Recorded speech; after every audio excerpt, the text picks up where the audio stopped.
Some drafts are good, like the NHL draft that brought the San Jose Sharks Macklin Celebrini.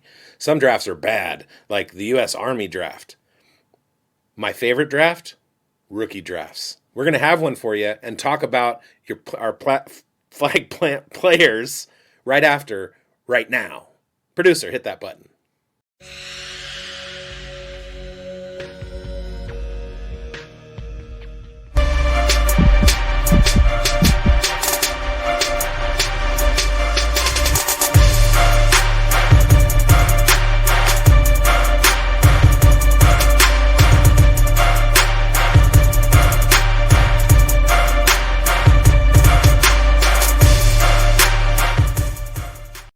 Welcome, friends, foes, and everyone in between to another edition of the Dynasty Pulse right here on the Fantasy Sports Advice Network and Talkin' West Tennessee, 105.1 FM. I am Bigz. So is Grindberg. Retzlaff is here. Schultzy's down there on the Unos y Doses. We are here to do a rookie mock draft. We're going to talk about rookies, and we're going to make some flag plants. Said at that time that you're not going to want to leave your drafts without. How are you fellas doing? Doing good, man. It's mock draft season. Obviously, this is our third one of this off season. We're getting a lot of intel as far as where these rookies are landing, a little bit more clarity after the combine, and now pro days are stacking up right now. And a couple of guys that we may even be talking about today about their pro days and how well they did. And the draft is just around the corner, so even more so, more clarity will happen. Coach, what is going on with you, my man? Hey, real happy. Another note on top of that is we have all this free agency, and so that's kind of forming part of what we have going on. Like, hey, Jeremiyah Love, Tyler Algier to the Cardinals, so maybe the Cardinals are going to go in a different direction. Maybe it's crystallizing for the 4 pick with the Titans or the 5th with the Giants. We shall see, but teams are making their buys. The Chiefs go and get Kenneth Walker. So, hey, there's going to be alternate plans at 9, and they don't have to worry about Love falling to them. And, Walker should be worried about Amari DeMarcado, who signed with the Chiefs today. Yeah, we all are. Yeah, it's like Chris Rodriguez, right? Absolutely. All right, Schultzy, what's going on with you, man? Hey, you know what? I got to say, shout out to Bigz. That was top 5 cold open. That was a great one. And while we're here, I'll just say it again, man. Right after right now is indeed right now. Right there it is. We are ready to go, and we are ready to bring up this this rookie draft. Okay, so we're doing a 5-round rookie draft today, and Superflex, tight end premium, and we're ready to rock. We got a little, a flag plant or two happening, and they're going to get revealed as the show goes on. So, Schultz, do you want to just message in the chat that we're going to get going right away in the sleeper chat room, and we'll get going in a couple minutes here. But we got a couple of flag plants. We're talking about later round guys that you can get in the 3rd or 4th round, and even the 5th round. This is going to get really deep, guys. Today, we're going to be talking about guys that a lot of us don't really know much about. Our scouting gets, to about 30 to 40 when we get into tape and whatnot. And some of these guys we're talking about here are lesser known guys that, may be UDFAs that might slip onto our roster, or a guy that may surprise and get surprising draft capital when it comes to the draft and slide up a board. So we're here to tell you about them. We're here to tell you about late round gems that, we've noticed in our research, whether it's a stat that is popped out, or if it's something that on tape that we've watched or seen, or a great combine showing. These are the guys you're going to want to stick around and listen and hear all about, because there's some good ones here later on. So let's get this draft board out here, Schultzy. You message the chat, people are aware things are going to get down here. And Coach, before we get this draft started, you got the 101. We know it's Jeremiyah Love, but, will you ever be tempted at any given time to move off of that? And if you were like a quarterback needy team, you would just probably want to just trade out of the 101 and get a premium capital off that. You're shaking your head. So explain that to our viewers that aren't familiar with that tactic.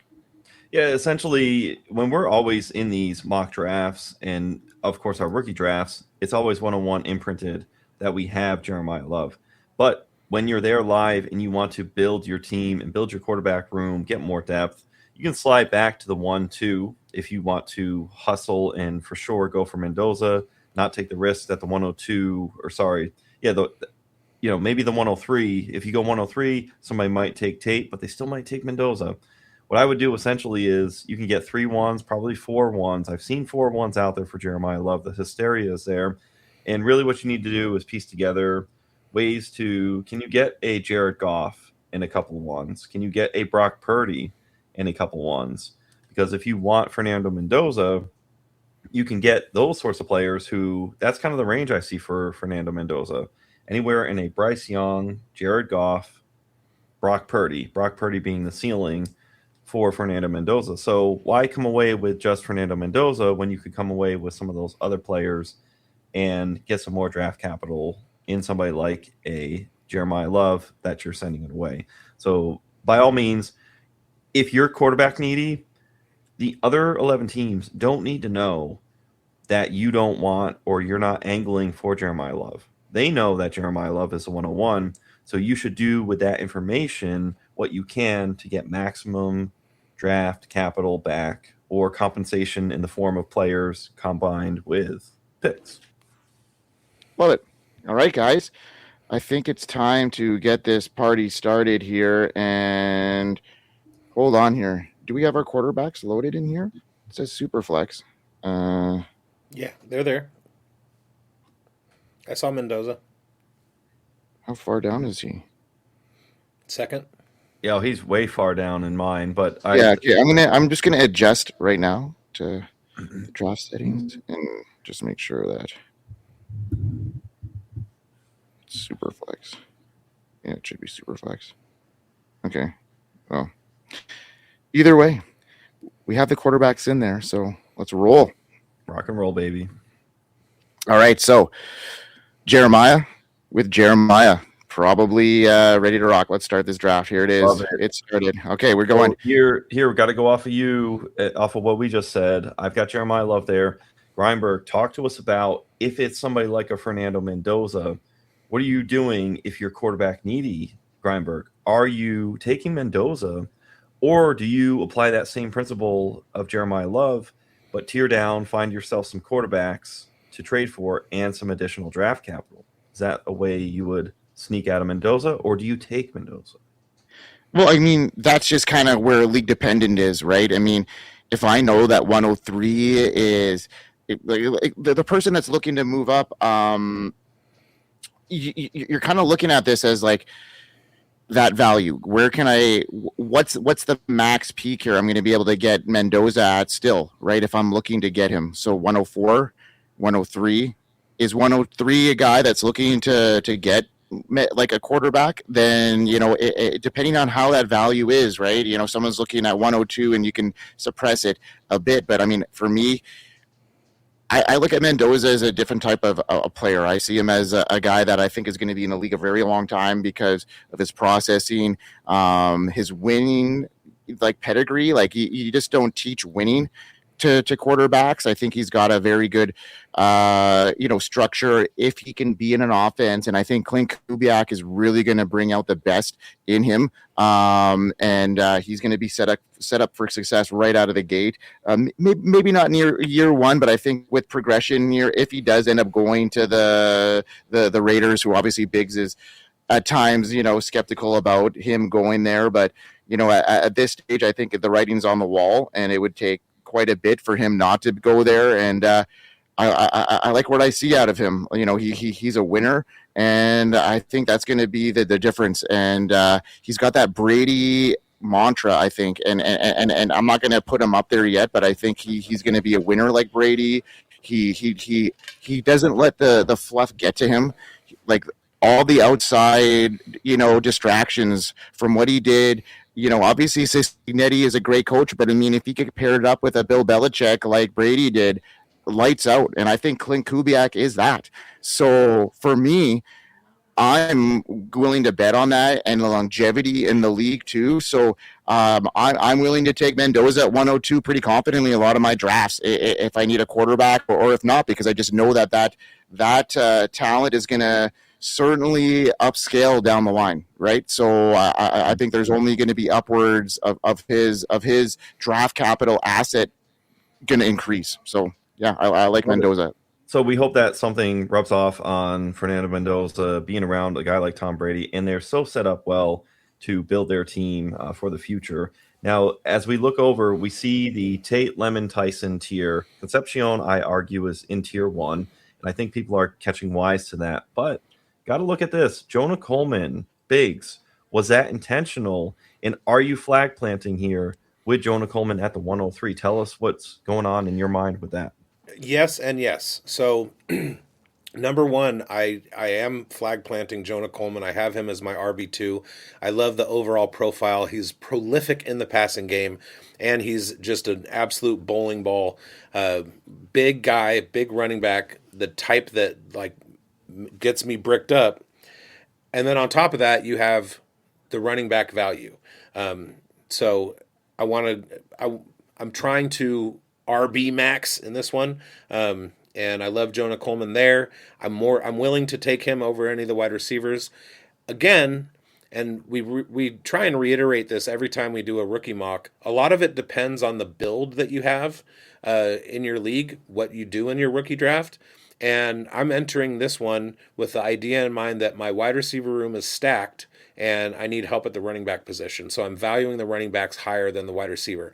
If I was using a different team, I might go the opposite and try and maximize the wide receiver position if I'm not running back needy. So here's a question. Are you going for BPA best player available, or are you going for structure set of your team? Right now in this one, I'm going for structure. Okay. And that's a good exercise to go through, and part of that is going to help you build portfolio. Question though, with the market being somewhere in early round 2 for Jonah Coleman, would you, if we were able to trade in this instance, I would be trading back. Okay, perfect. Yeah. Perfect. Good. That's perfect for the audience. Now, Kenyon Sadiq, fellas, falls to 108. Is this kind of the farthest you've seen him fall as of late? And would you have him a little bit earlier? I would take have him later earlier than that. I mean, I got Sowers ahead of him, so I'm willing to like just let Sadiq go because I like Sowers and what I've seen from him.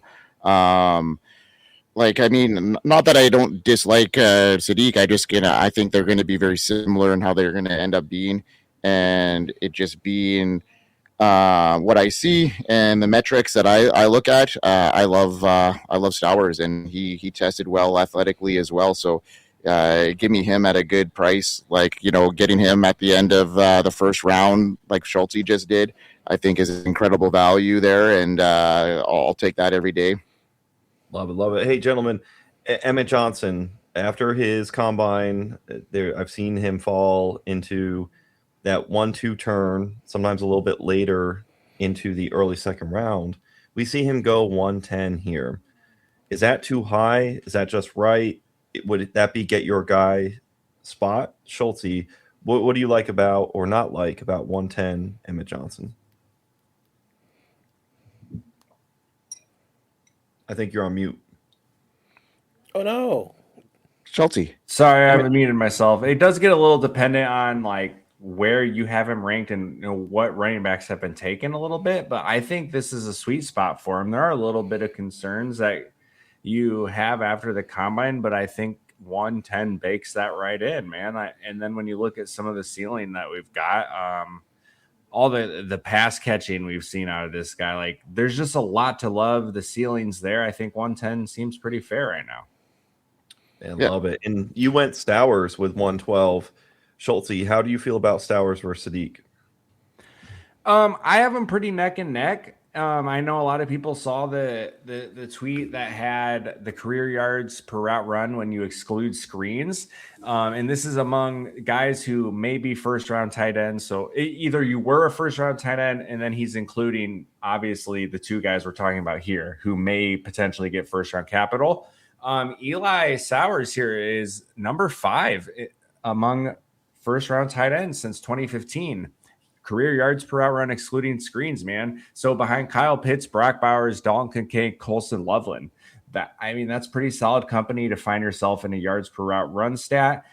Kenyon Sadiq is 12th here. Now, I don't think this is something to instantly just look at this stat and say, "Oh, I'm putting Sowers ahead of him." Like, look, catching a screen, gaining yak, that's a skill set too. You're going to get to the NFL. These guys are probably going to utilize that with Sadiq as well, right? So I don't look at this and just instantly say I think he's better. I think this may be a solid stat to look at and say maybe Sowers might be the more complete package. But then there's some blocking concerns. So I have him pretty neck and neck. I think landing spot may be pretty impactful here. And I mentioned earlier that I would draft Sadiq ahead of the 108. I think that he's going to be an absolutely generational player. One of the things that separates the two in my brain is that Sadiq is 2 years younger with 2 years less experience than Sowers. So you get a guy who has 2 extra years of experience, and they're going to be able to refine some of their route running skill. They're more involved in a program for a longer period of time as Sowers was. But I like the 2 extra years on Sadiq's age. They were basically born one March 2005, the other April 2013. So that split of 2 years for me puts Sadiq over the top for me. In my home league, I have the 101. I traded for it earlier in the year, and then I think I have the 106 or 107. And even though I have Brock Bowers on that team, I'm absolutely drafting Sadiq there. So I would go even a couple spots higher than this 108. Now, gentlemen, Grindberg, first 2 rounds, what are your impressions so far? Anything that sticks out to you? Yeah, I mean, I didn't realize, like, I couldn't find Mike Washington on there, and I didn't realize how far he slipped. Like, he would have been my pick at the 202 there. I mean, quite easily for me. And I just didn't see him up on my board. So yeah, that would have been the biggest slide. I think, he is my RB2 at this stage. So, I think him sliding to, 203 at this stage, I think is a huge slide for him. I'm seeing him go, as high as the 106, 107 in some drafts that I've seen. So yeah, for him to go that far deep, I think, is a huge steal here for Bigz getting Coleman and Washington where he got him. And I would have stabbed you if you had taken Washington, but I'm still going to stab you because I had Claiborne queued there, and you ruined it. Oh, it's funny. I was deliberating Jolie and Claiborne in that spot. In pre-show, gentlemen, we were talking about get your guy season. You rip to the 3rd round because this is a quote-unquote lighter draft as far as skill position goes because there's so few quarterbacks. It feels like it gets light a little bit early, right around the 3rd round into the 4th. Mm-hmm. I think you just pick your guy, and then it kind of like what Bigz was saying. Maybe in this instance, I really need a tight end. I love what Justin Jolie has to offer. I would love to see him go to a New England Patriots, Cincinnati Bengals. I think there'd be some great opportunity there. He and Michael Trigg are 2 tight ends that I think are some gems that are uncut right now who can develop as they go. Grindberg, impressions on your team. You've got a little bit of the Indiana connection. Maybe they'll end up as teammates with the Raiders, and then you got Claiborne. How do you like your 3 so far? I would have liked better if I had Washington instead of Surratt, but I like Surratt's upside. Not quite the path that is normal, but I mean, what like all of these guys showed out at the big stage, all the way through this year. I think they're all really solid, and I think that team was well coached, and I think in the right landing spots, Surratt's going to be good. I like Claiborne, especially in the 3rd round. I see him going in some drafts in the 2nd. He's got that, versatile upside running back style where he can catch passes out of the backfield, and I think that is going to do well for people, especially in this class where there's not really a true workhorse guy outside of Jeremiyah Love for the most part, right? Unless somebody really steams up with a good landing spot. Maybe Mike Washington is that guy. We don't know yet. The testing metrics were out through the roof, but we've seen that before in the past from guys, and some of the guys that have excelled at that rate, really didn't do much in the NFL. But I think Mike Washington is quite a bit different because he can catch passes out of the backfield too, and that's a stat that is underwhelmed. But it's the fumbles that I'm really concerned about with him. And if he can, hone that in at the NFL level, I think he could be a guy that is really, excelling. But my team, I think, is okay. I like Mendoza there. I mean, I love all those wide receivers too, but I was just kind of wanting to prove my point on Mendoza and how high I'm on him and to think outside the box when you're talking about the quarterback stuff. But Coach, look at your roster here. You got my guy Omar Cooper. I mean, him sliding there. I think for me, he's my 105. He's my wide receiver 5. So, what are your thoughts on your team? I love it from top to bottom on the one slot. Hey, thank you. And it's funny enough, with Jolie, we kind of mentioned the reasoning behind that. We know we love. And then really Cooper right there falling to the 2-1 is golden. I have 2-1 in a couple different drafts, and I love it. Very excited about that because I've been able to acquire Schultzy in Grindberg League. I remember we were talking like that was going to be a late second. Somehow it turned into an early one, thank God. And that was the Joe Flacco deal, right? But here nor there, with Cooper, I'm with you, Grindberg. Right after Concepcion, I've got Omar Cooper. So anywhere in that 8 through 12 in the first round for Omar Cooper, fire away. And I know people have some conviction up to the 106 I've even heard. So I'm really excited about that. It's funny enough, Bigz took Talen Green. We have some of our flag plant players. For me, Talen Green is a guy in round 3 who you can fire off and take because you're getting the discount Anthony Richardson, but you don't have to pay up with a crazy entry point. And you can let him sit on your roster. You can let him be a taxi squad player. And I would love QB school, go to the 49ers, the Packers, the Rams, hold a clipboard and get some experience. You have a 4.36 40. You've got the Konami Code goodness in him. You've got all the rushing yards, just under 800 rushing yards in 2025 at Arkansas, 2,700 passing yards. Yes. And the beauty is you have an opportunity for refinement. For Talen Green, he makes the easy look difficult and the difficult look easy. So I think he's just a perfect player to have deep in these rookie drafts where you stow him away in your Superflex leagues, and then you just have somebody who can end up rising and being a Konami Code steal. That's just a couple years later. This is the correct adjustment to where Anthony Richardson probably should have gone all this time and had less pressure. And I think we'll see the setup for Talen Green will be phenomenal. Well, one of the things that happened today was I saw a